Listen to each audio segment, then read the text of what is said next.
તાલુકાના કતપર ગામે ટાવરનું રિપેરિંગ કાર્ય ચાલી રહ્યું હતું। તે દરમિયાન એક દુર્ઘટના સર્જાઈ હતી।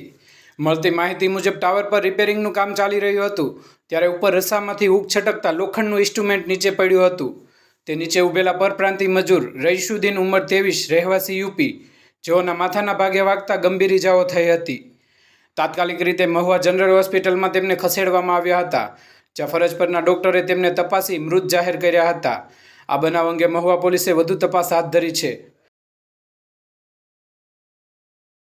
क्या नाम आपका? मुन्ना। क्या हुआ था? टावर पे हम लोग काम कर रहे थे यहाँ पे कतपर में। हाँ। ऐसा हुआ, ऊपर लड़के काम कर रहे थे और डायगोनल जो है फांस रहे थे।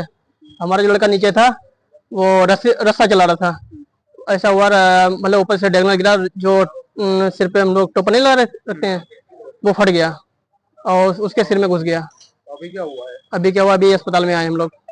वो डेट हो गया? डेथ हो गया जी। उसका नाम क्या है? रहसुद्दीन रईसुद्दीन जी। कहाँ पे रहने वाले हैं? यूपी। ओके। उस व्यक्ति का नाम? अमन इंफ्रा डेवलपर। ओके।